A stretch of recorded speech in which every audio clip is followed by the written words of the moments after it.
Habíamos planteado el tema del poder. Primero, la levadura de Herodes, de la que habla Jesús. Herodes tenía poder porque había arreglado con los romanos. Los romanos, que eran inteligentes para dominar el mundo, querían ejercer el poder sobre todo el mundo, arreglaban en cada lugar al que conquistaban con algún jefecillo de allí, y a partir de ahí controlaban a la población. Como es natural, siempre surgía algún avivado que estaba dispuesto a aprovecharse de la situación, dejando de lado sus principios, o en realidad tal vez ni siquiera los tenía de antes, y sojuzgar a sus propios conciudadanos para tener una situación que lo favoreciera delante de los demás y lo dejara vivir bien.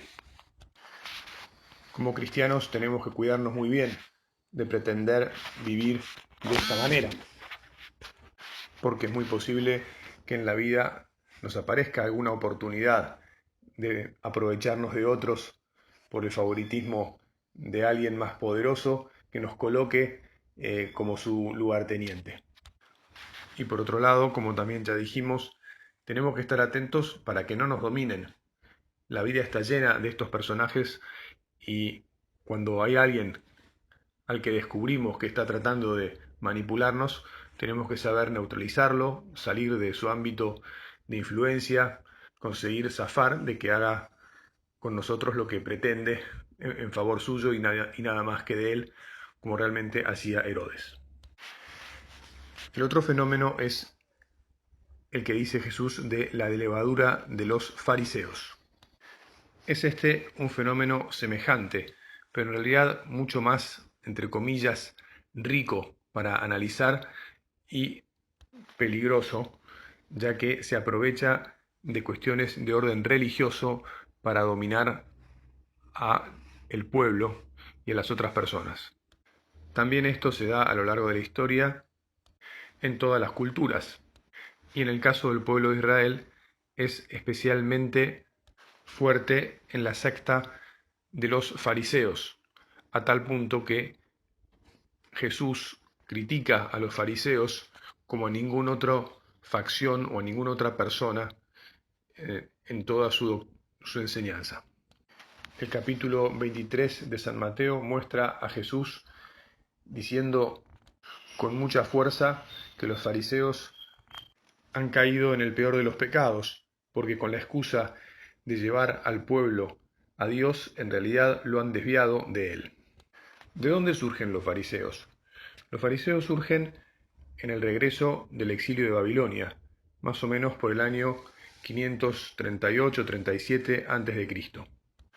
Son un grupo de personas piadosas, laicas, que animaban al resto del pueblo de Israel a ser fieles a la Torá y al Dios de Israel, a que no se mezclen con otros dioses y a que reconstruyan el templo y la religiosidad propia de su pueblo.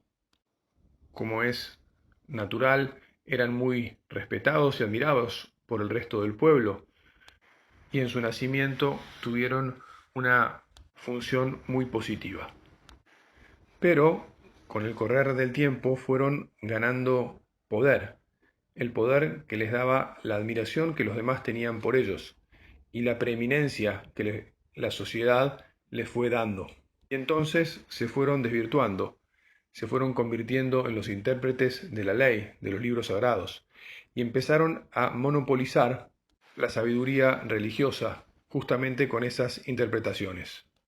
Se dieron cuenta que a partir de sus conocimientos y de su supuesto fervor, supuesto porque naturalmente los primeros eran fervorosos, pero poco a poco los que siguieron cada vez eran, entre comillas, menos fervorosos y más aprovechadores, con ese supuesto fervor, decía, empiezan a controlar al pueblo y a poner sobre sus espaldas una infinita cantidad de prescripciones que en el fondo eran inventadas por ellos, y decían que para ser un buen israelita había que hacer esto o aquello otro.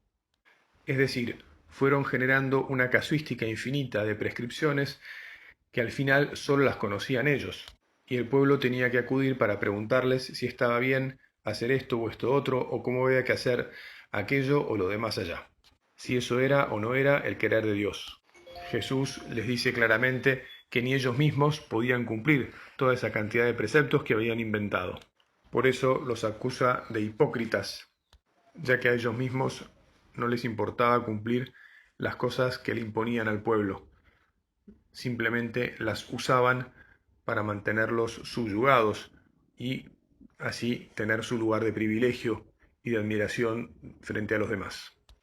En definitiva, los fariseos eran vistos por todos como hombres muy celosos de su religión, pero en realidad estaban muy lejos de Dios y habían convertido a la religión en una sucesión de preceptos materiales que había que cumplir o cosas que había que hacer, en vez de una verdadera adhesión del espíritu al único Dios verdadero. La primera conclusión es que algo que nació como muy bueno, como algo celoso que defendía a Dios y que favorecía a todo el pueblo para que fuera más religioso y recuperara su fe al volver del exilio, poco a poco se fue convirtiendo en algo que oprimía al pueblo y que terminó siendo la manera en que unos pocos se encontraban en una posición de privilegio por encima de los demás. Y que en vez de estar enfocados en Dios, terminaron enfocados en sus propias reglas, inventadas por ellos mismos, con las cuales conseguían mantener su estatus.